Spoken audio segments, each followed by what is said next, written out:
नमस्ते। आज हम एक बेहद दिलचस्प कॉन्सेप्ट पर बात करने वाले हैं, आर्किटेक्चर यानी संरचना।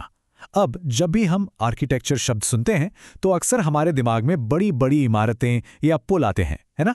लेकिन सच्चाई तो ये है कि चाहे वो माइक्रोस्कोपिक लेवल पर काम करने वाली हमारी दवाइयां हों या फिर मैक्रो लेवल पर हमारा इतना विशाल मानव समाज, हर एक सफल चीज एक बहुत ही सावधानी से डिजाइन किए गए आर्किटेक्चर पर टिकी होती है। तो चलिए सीधे उस इंसान की बात करते हैं जिसने हीलिंग के आर्किटेक्चर की नींव रखी, पॉल अर्लिच। इन्हें मेडिसिनल केमिस्ट्री यानी औषधीय रसायन विज्ञान का जनक माना जाता है। उनका एक बहुत ही दूरदर्शी विचार था कि हम ऐसे विशिष्ट रसायनों का इस्तेमाल कर सकते हैं जो शरीर को बिना कोई नुकसान पहुंचाए से बीमारी पैदा करने वाले कीटाणुओं को खत्म करें। और सच मानिए, इसी एक विचार ने आधुनिक चिकित्सा के पूरे ढांचे की नींव रख दी। आज के इस विश्लेषण का ब्लूप्रिंट बहुत ही क्लियर है। हम कुल 5 प्रमुख हिस्सों पर चर्चा करेंगे। शुरुआत करेंगे माइक्रो आर्किटेक्चर यानी मेडिसिनल केमिस्ट्री से, फिर देखेंगे कि इलाज को ऑप्टिमाइज कैसे किया जाता है। इसके बाद हम जूम आउट करके मैक्रो आर्किटेक्चर यानी भारतीय समाज की ओर बढ़ेंगे, समाज के घटकों को समझेंगे और अंत में इसके विकास और आधुनिकीकरण पर एक नज़र डालेंगे। तो आइए शुरू करते हैं हमारे पहले हिस्से से, द माइक्रो आर्किटेक्चर यानी मेडिसिनल केमिस्ट्री। देखिए, मेडिसिनल केमिस्ट्री कोई एक अकेला सब्जेक्ट नहीं है। यह असल में एक इंटरडिसिप्लिनरी साइंस है। यहाँ वैज्ञानिक बिल्कुल हीलिंग के आर्किटेक्ट की तरह काम करते हैं। वो क्या करते हैं कि कार्बनिक रसायन विज्ञान, जीव विज्ञान और फार्माकोलॉजी, इन सब के ज्ञान को आपस में मिला देते हैं।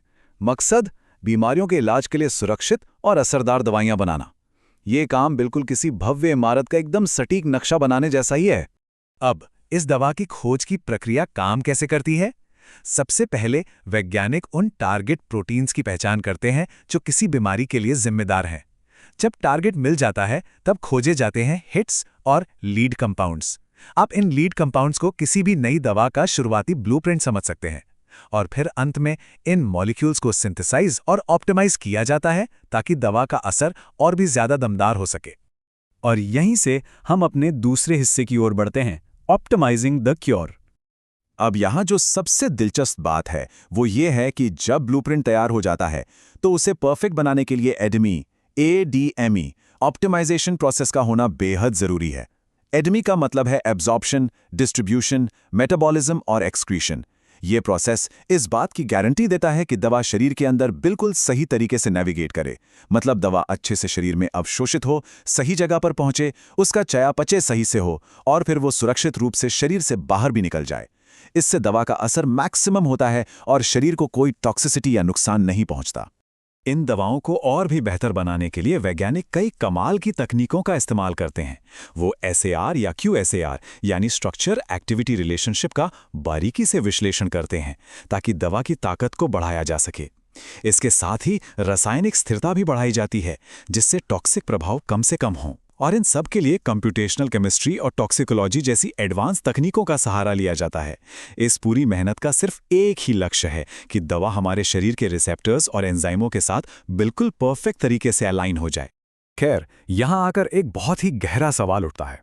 जरा सोचिए, अगर केमिस्ट्री हमारे भौतिक शरीर को ठीक करने के लिए इतना सटीक आर्किटेक्चर तैयार कर सकती है, तो फिर इस पूरे मानव जीवन को एक साथ चलाने वाला वो विशाल जटिल आर्किटेक्चर कहाँ से आता है? चलिए अब एक सिनेमैटिक जूम आउट करते हैं। मेडिसिनल केमिस्ट्री की इस माइक्रो दुनिया से निकलकर अब हम मानव सभ्यता के मैक्रो लेवल की तरफ कदम बढ़ाते हैं। और ये हमें लाता है हमारे तीसरे हिस्से पर, द मैक्रो आर्किटेक्चर यानी हमारा अपना भारतीय समाज। सच में ये एक बहुत ही विशाल और भव्य विषय है। यहाँ जो इमारत बन रही है ना, वो ईंट पत्थरों से नहीं बल्कि इंसानों, मान्यताओं और सदियों पुरानी परंपराओं से बनती है। भारतीय समाज की संरचना बहुत ही बहुआयामी, स्तरीकृत और विविध है। ये कोई आम ढांचा बिल्कुल नहीं है। ये प्राचीन परंपराओं और आज की आधुनिकता का एक ऐसा अनूठा ब्लेंड है जिसे हम अक्सर विविधता में एकता या यूनिटी इन डाइवर्सिटी कहते हैं। यही हमारे पूरे भारतीय समाज का एक ओवरऑल ब्लूप्रिंट है। तो चलिए अब चौथे हिस्से में प्रवेश करते हैं और इस सामाजिक वास्तुकला के घटकों को समझते हैं। इस ब्लूप्रिंट के थोड़ा और गहराई में चलें तो इस सामाजिक वास्तुकला का सबसे पहला और बुनियादी घटक सामने आता है और वो है परिवार व्यवस्था। जैसे मेडिसिनल केमिस्ट्री में लीड कंपाउंड्स किसी दवा के सबसे छोटे बिल्डिंग ब्लॉक्स होते हैं ना, ठीक वैसे ही परिवार इस विशाल सामाजिक आर्किटेक्चर का सबसे छोटा, मूलभूत और स्थायी बिल्डिंग ब्लॉक है। ये वो संस्था है जो हमें भावनात्मक सुरक्षा देती है, आर्थिक सहयोग देती है और विवाह, रक्त संबंध या गोद लेने के जरिए हमारी संस्कृति को एक पीढ़ी से दूसरी पीढ़ी तक पहुंचाती है। अब जब समाज को अलग अलग स्तरों में बांटने की बात आती है तो जाति व्यवस्था एक बहुत ही महत्वपूर्ण ढांचागत घटक के रूप में सामने आती है। सोर्स मटेरियल के आधार पर देखें तो ये पदानुक्रम यानी हायरार्की पर आधारित सामाजिक स्तरीकरण का एक रूप है। तो यहाँ समझने वाली सबसे अहम बात यह है कि इस व्यवस्था में किसी इंसान की सामाजिक स्थिति और उसका पेशा उसकी अपनी व्यक्तिगत योग्यता से नहीं, बल्कि मुख्य रूप से उसकी पारिवारिक पृष्ठभूमि या वंशानुगत स्थिति से तय होता है। ये हमारे समाज के ऐतिहासिक आर्किटेक्चर का एक ऐसा हिस्सा है जिसने इसे लंबे समय तक परिभाषित किया है। और इस विशाल सामाजिक ढांचे को थामने के लिए सिर्फ एक नहीं, बल्कि कई और भी विविध स्तंभ हैं जो इसे इतना जीवंत और रंगीन बनाते हैं। मिसाल के तौर पे हमारी धार्मिक विविधता को ही ले लीजिए, जहां हिंदू, मुस्लिम, सिख, ईसाई, बौद्ध और जैन धर्मों के लोग एक साथ मिलकर रहते हैं। फिर एक बड़ा फैक्टर आता है ग्रामीण शहरी विभाजन का। भारत का मूल ढांचा तो मुख्य रूप से ग्रामीण है, लेकिन अब यहां बहुत ही तेजी से शहरीकरण हो रहा है। और इन सब के ऊपर है हमारी सांस्कृतिक विविधता, जहां हर कुछ भौगोलिक दूरी पर खानपान, पहनावा, भाषा और रीतियां बिल्कुल बदल जाती हैं। है ना कमाल की बात? इसी से जुड़ा एक और बहुत ही दिलचस्प पहलू है निर्जातीयता, जिसे हम एथनिसिटी कहते हैं। सीधे शब्दों में कहें तो एथनिक समूह वे होते हैं जो आपस में एक साझा संस्कृति, भाषा, इतिहास या धर्म शेयर करते हैं। अगर हम भारत के संदर्भ में बात करें तो ऐतिहासिक रूप से यहाँ कॉकेसॉइड, मंगोलॉइड और नीग्रॉइड नस्लीय समूहों की जड़ें आपस में एक बहुत ही जटिल तरीके से गुथी हुई हैं, और यही मिश्रण मिलकर लोगों को उनकी एक साझी और अनोखी पहचान देता है।